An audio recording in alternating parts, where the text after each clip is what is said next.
Jauh di pedalaman Jawa Barat ada sebuah kerajaan yang hilang.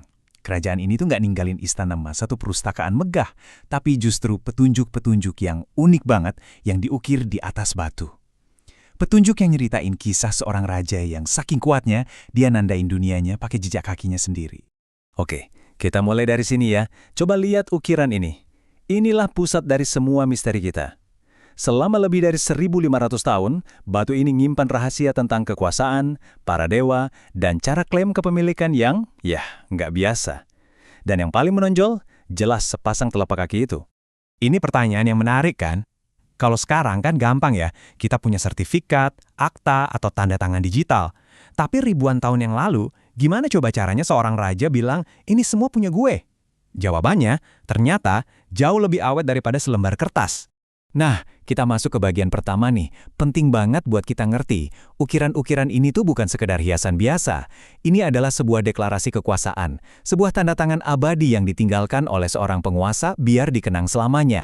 Coba deh bayangin, di era di mana tulisan itu barang langka, cara paling ampuh buat ngeklaim sesuatu, entah itu sebidang tanah, sebuah kemenangan, atau bahkan seluruh wilayah, ya dengan ninggalin jejak yang nggak bisa dihapus.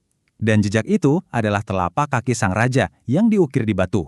Ini kayak stempel kepemilikan yang paling sah dan paling kuat. Terus pertanyaannya, kok kita bisa tahu semua ini? Jadi gini, para sejarawan itu kerjanya mirip detektif.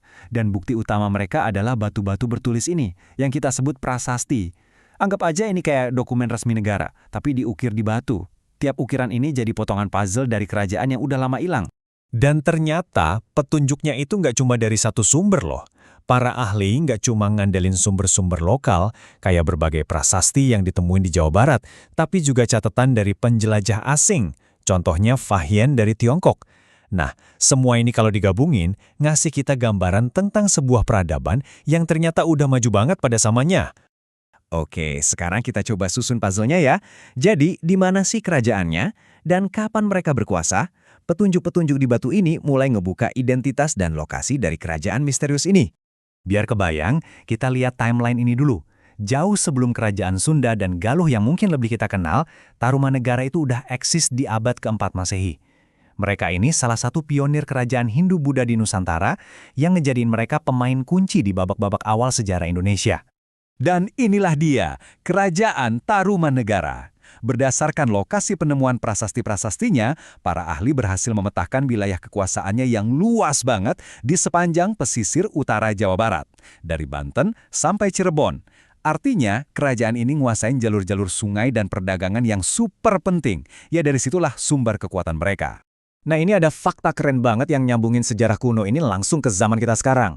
Salah satu prasasti, namanya Prasasti Tugu, nyebutin soal penggalian sungai bernama Candrabaga. Para ahli bahasa ngelacak evolusi nama ini dari bahasa Sanskerta Candrabaga jadi Bagasasi dan akhirnya jadi nama kota yang kita semua tahu sekarang, Bekasi. Yap, bener banget, kota metropolitan Bekasi itu berdiri tepat di jantung kerajaan kuno ini. Jadi semua petunjuk ini, telapak kaki, prasasti, dan peta, semuanya itu ngurujuk ke satu tokoh sentral yang luar biasa kuat, Raja Purnawarman. Dialah sang raja telapak kaki, penguasa legendaris dari Tarumanegara. Oke. Ini bukti kunci pertama kita, Prasasti Ciaruten. Selain ada ukiran telapak kaki, di prasasti ini juga ada puisi yang ditulis pakai aksara dan bahasa kuno dari India. Tapi yang paling penting itu bukan gimana cara nulisnya, tapi apa isi tulisannya. Puisi ini bukan cuma nyebutin nama si raja, tapi juga ngasih dia status dewa. Coba deh dengerin, betapa kuatnya pesan ini. Dengan menyamakan telapak kaki Purnawarman dengan telapak kaki Dewa Wisnu, dewa pemelihara dalam ajaran Hindu, prasasti ini menegaskan kalau sang raja bukan cuma penguasa biasa, tapi juga dianggap sebagai pelindung suci bagi rakyatnya. Ini adalah pesan kekuasaan sekaligus pernyataan iman yang diukir abadi di atas batu. Dan ceritanya nggak berhenti di situ aja. Petunjuk selanjutnya ada di Prasasti Jambu. Prasasti ini ditemuin di atas bukit, dan isinya makin memperkuat citra Purnawarman. Kali ini fokusnya ke kepribadian dan kehebatannya sebagai seorang pejuang. Kutipan ini benar-benar ngasih gambaran lengkap soal sosoknya. Dia bukan cuma pejuang yang ditakutin musuh-musuhnya, tapi juga pemimpin yang setia dan ngelindungin kawan-kawannya. Dia adalah definisi seorang raja kesatria di masanya. Jadi, kalau kita kumpulin semua petunjuk dari batu-batu ini, kita dapat gambaran yang jelas banget soal Raja Purnawarman. Dia itu pemimpin yang dianggap suci kayak dewa, seorang jenderal yang gak terkalahkan, dan sekutu yang bisa diandelin. Reputasi inilah yang jadi fondasi kekuasaan Tarumanegara. Tapi, ya namanya juga cerita, pasti ada akhirnya.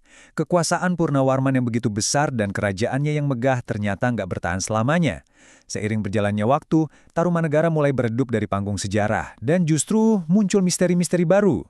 Jadi, setelah berkuasa selama beberapa abad, kerajaan besar ini pelan-pelan meredup. Mungkin terpecah jadi kerajaan-kerajaan yang lebih kecil seperti Sunda dan Galuh. Cerita mereka, yang dulu diukir dengan begitu megah di atas batu, perlahan-lahan kembali hening, terkunci, nunggu buat ditemuin lagi ribuan tahun kemudian. Dan ini jadi bukti kalau investigasi sejarah kita ini belum kelar.